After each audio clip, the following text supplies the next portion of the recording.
Hello everyone, welcome back to our channel Law Point. This is your host Mrs. Reenu Thomas.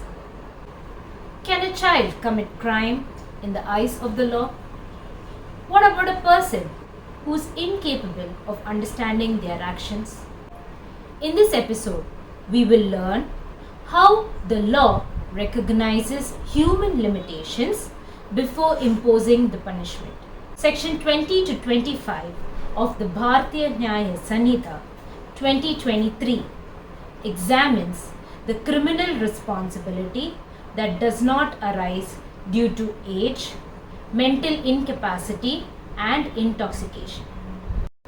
We have with us Mrs. Praseena Elizabeth Joseph, advocate on record of the Honorable Supreme Court of India, to help us understand the same. So let's watch this episode. In our previous session, we have seen sections 14 to 19 of Bharatiya Nyaya Sanhita. Today, let's see sections 20 to 25 of Bharatiya Nyaya Sanhita. Now, let's deal with section 20. A child below 7 years of age simply does not understand crime or law or its consequences. For example, a 6-year-old breaks a neighbor's phone while playing. Here, the child has committed no offence. Now, coming to section 21. If a child between the age 7 and 12 does something but he does not understand what he is doing or its consequence, the protection of general exception applies to him. For example, a 10-year-old takes money from a bag thinking that the money belongs to him. If the child does not understand what is theft, then the protection of section 21 will be applicable to him. However, if he has planned it, then the protection of general exception will not be applicable to him. Now, section 22 protects an act committed by an unsound person or a mentally retarded or mentally ill person. If a person cannot understand what he is doing or cannot tell right from wrong because of mental illness, punishing him is meaningless. For example, a mentally ill person, an unsound person, attacks someone believing the victim is trying to kill him. In that case, there is no offence under criminal law committed by a person who is mentally ill or of unsound mind. Section 23 deals with the general exception, which is like this. If someone is intoxicated or under the influence of alcohol without knowing it or against his will, and because of that he cannot understand his action, he is protected. For example, someone mixes drug into a person's drink without that person's knowledge.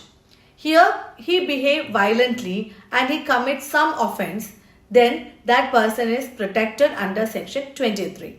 Now, coming to section 24, if a person drink alcohol or take drugs willingly and break the law or commit some offence, the law treats you as a very normal person and punish you. You cannot escape the responsibility by saying, "Oh, I was drunk, I didn't know." For example, a man drinks heavily and attacks someone, or he drinks heavily and drives a car and it hits someone. Then that person is treated as a criminal as if he knew what he was doing. Though the person was not knowing what he is doing, but still the law presumed that he is a normal person who understood what the consequence of his act was. Now, section 25 deals with a situation where the person who got affected or the victim is above 18 years of age. He gives consent to a particular act and that act causes this victim some harm. In that case, the person who caused the act is not committing a crime because he committed that particular act with the consent of the person affected. For example, two people agreed to do wrestling.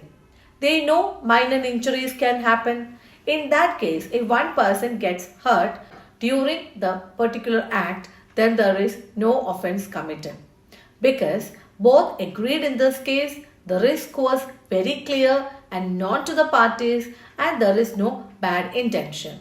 For example, boxing, wrestling, football, any adventurous sports, friendly physical competitions.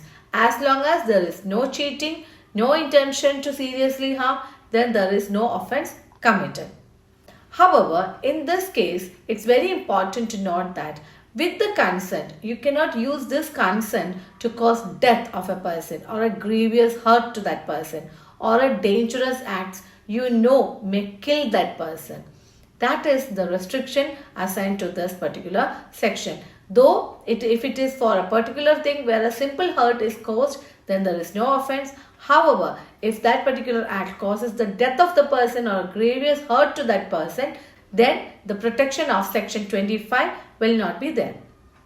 So today we have dealt with sections 20 to 25 of Bharatiya Nyaya Sanhita.